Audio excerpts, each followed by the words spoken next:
गं गणपते नमः। आप सभी का आपके अपने चैनल पर बहुत बहुत स्वागत है। आप सभी को महाशिवरात्रि की हार्दिक शुभकामनाएं। आप सभी पर भगवान भोलेनाथ और माता पार्वती की कृपा सदा बनी रहे। महाशिवरात्रि व्रत में शिवरात्रि व्रत की कथा पढ़ना अथवा सुनना अत्यंत शुभ फलदायी बताया गया है। शिव पुराण में भी इस व्रत की महिमा बताई गई है। शिव पुराण के अनुसार जाने अनजाने में भी जो मनुष्य और जीव महाशिवरात्रि का व्रत कर लेता है वह भगवान शिव की कृपा का भागी बन जाता है और उससे यमराज के दूत भी दूर रहते हैं। इसीलिए महाशिवरात्रि व्रत में शिव भक्तों को महाशिवरात्रि की इस कथा का श्रवण या पाठन अवश्य करना चाहिए। आइए सुनते हैं महाशिवरात्रि व्रत की पावन कथा। पूर्व काल की बात है। चित्रभानु नाम का एक शिकारी था।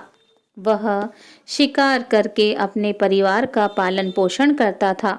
उस शिकारी पर साहूकार का काफी कर्ज था, लेकिन वह उसका कर्ज समय पर नहीं चुका पाया।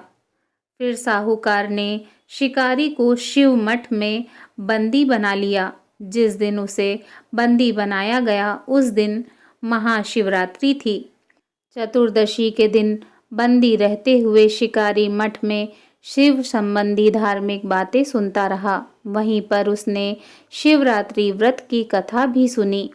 संध्या होने पर साहूकार ने उसे अपने पास बुलाया और ऋण चुकाने के लिए पूछा, तो शिकारी ने अगले दिन सारा ऋण लौटा देने का वचन दिया। साहूकार ने उसकी बात मान ली और उसे छोड़ दिया।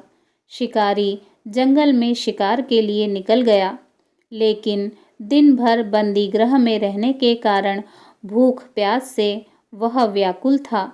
सूर्यास्त होने पर वह एक जलाशय के समीप गया और वहां एक घाट के किनारे एक पेड़ पर थोड़ा सा जल पीने के लिए लेकर चढ़ गया, क्योंकि उसे पूरी उम्मीद थी कि कोई ना कोई जानवर अपनी प्यास बुझाने के लिए यहाँ जरूर आएगा।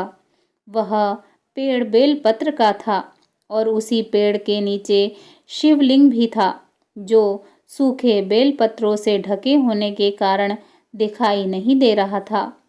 शिकारी को उसका पता न चला। भूख और प्यास से थका वो उसी मचान पर बैठ गया। मचान बनाते समय उसने जो टहनियाँ तोड़ी थी वे संयोग से शिवलिंग पर गिरी। इसी प्रकार दिन भर भूखे प्यासे शिकारी का व्रत भी हो गया और शिवलिंग पर बेलपत्र भी चढ़ गए। एक प्रहर रात्रि बीत जाने पर एक गर्भिणी मृगी तालाब पर पानी पीने पहुंची। शिकारी ने धनुष पर तीर चढ़ाकर ज्यों ही प्रत्यंचा खींची, उसके हाथ के धक्के से कुछ पत्ते एवं जल की कुछ बूंदें नीचे शिवलिंग पर गिरी और अनजाने में ही शिकारी की पहले प्रहर की पूजा हो गई। मृगी बोली, मैं गर्भिणी हूँ, शीघ्र ही प्रसव करूंगी। तुम एक साथ दो जीवों की हत्या करोगे, जो ठीक नहीं है। मैं बच्चे को जन्म देकर शीघ्र ही तुम्हारे समक्ष प्रस्तुत हो जाऊंगी, तब मार लेना।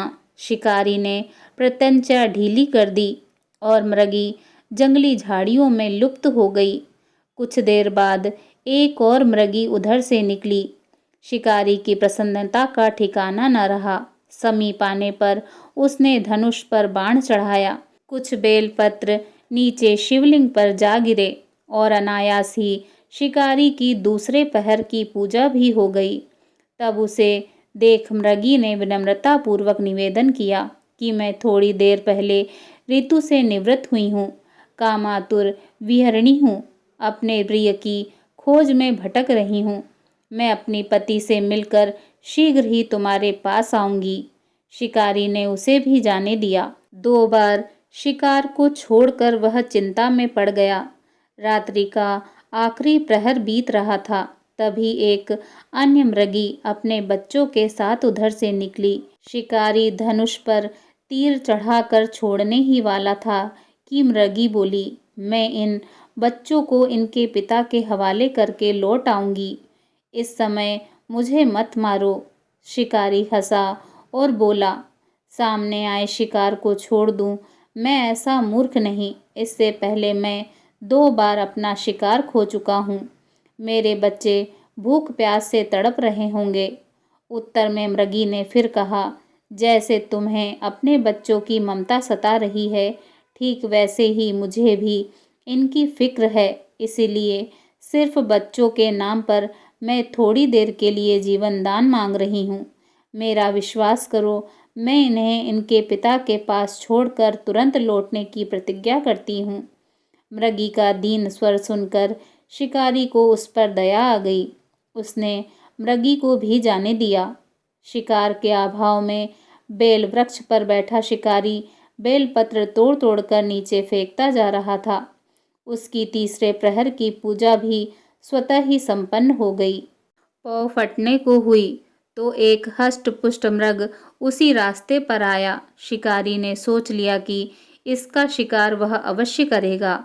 शिकारी की तनी प्रत्यंचा देखकर मृग विनीत स्वर में बोला, भाई, यदि तुमने मुझसे पूर्व आने वाली 3 मृगियों या छोटे छोटे बच्चों को मार डाला है तो मुझे भी मारने में विलंब न करो, ताकि मुझे उनके वियोग में एक क्षण भी दुख न सहना पड़े।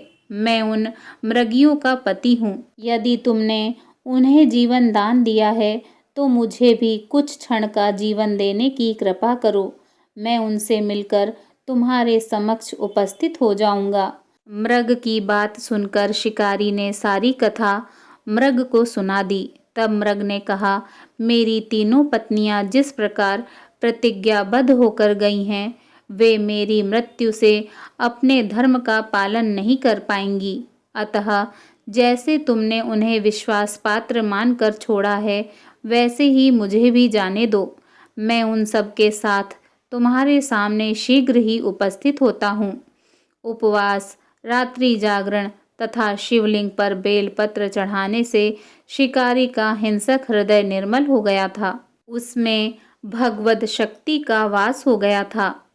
उसके हाथ से धनुष तथा बाण छूट गया और उसने मृग को जाने दिया।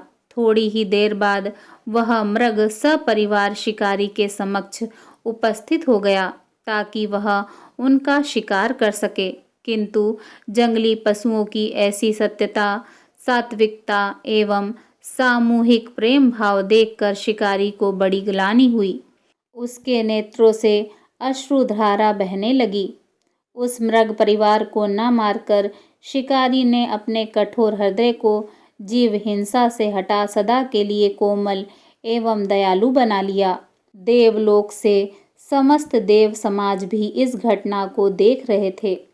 उसके ऐसा करने पर भगवान शिव शंकर जी ने प्रसन्न होकर तत्काल उसे अपने दिव्य स्वरूप के दर्शन करवाए तथा उसे सुख समृद्धि का वरदान देकर गुह नाम प्रदान किया। यही वह गुह था जिसके साथ भगवान श्री राम जी ने मित्रता की थी। इस प्रकार महाशिवरात्रि पूजन पौराणिक व्रत कथा समाप्त हुई। ओम नमः पार्वती पते हर हर महादेव।